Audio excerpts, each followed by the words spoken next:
In January 2006 in New York, the patient of a well-known psychiatrist draws the face of a man that has been repeatedly appearing in her dreams. On more than one occasion, that man has given her advice in her private life. The woman swears she has never met the man in her life.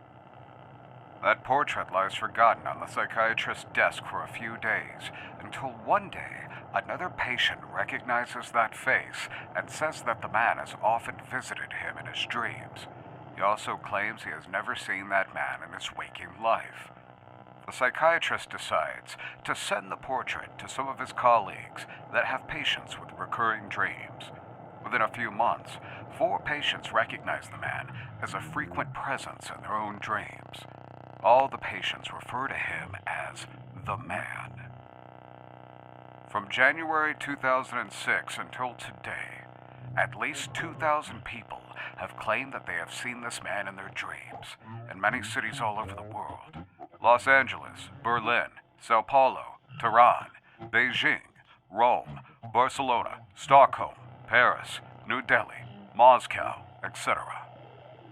At the moment, there is no ascertained relation or common trait among the people that have dreamed of seeing the man.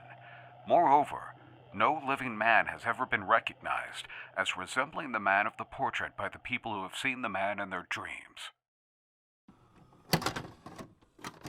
Look, Doc, I've already told you everything that has been happening, alright? I gave you everything at our last session. I don't see what the point of bringing this back up is. Yeah, I had another dream about them, okay? I don't see what that has to do with me getting better or anything. I got to, don't I? Yeah, okay. Well, this dream started with me walking through what I thought was a park, right? It was really late at night. It was kind of foggy. Really the only light was what was illuminated by the lamps that the city had put up, you know? It kind of looked like the park at my hometown, but it wasn't. Something was off. Something was wrong, you know? I started walking along, and I came to this bench, and I remembered I needed to sit down, and I needed to collect myself, and so I did, right? I just sat down, and I looked, and I was in kind of normal-looking clothes, and I got up, and I looked down the walk that I had just came, and I looked up the walk, and there was nobody there. But in front of me was, him. And, you know, I think the thing that trips me up the most isn't that he's scary, or I feel like there's any kind of malevolence from him. I don't get that vibe. He looks totally normal, but there's something there, and the more you focus on his face and you try to figure out what it is, the more alarm bells start going off in your head, and I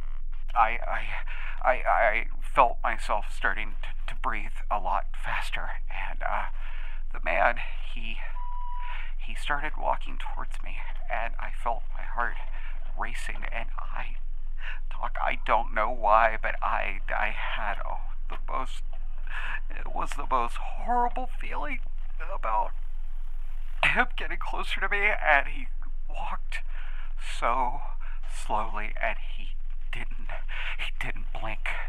Those eyes of his, they were on mine the entire time. I felt completely fucking paralyzed, like I couldn't move.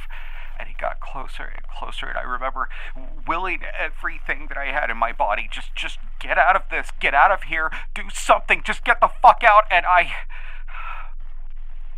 when the man was maybe just a step away.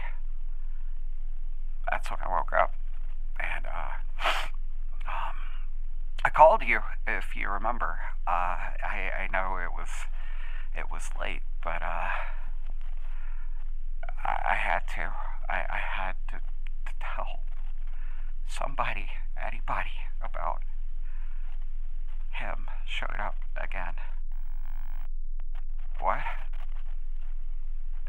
Yeah, this, this ain't the first time this month, Doc.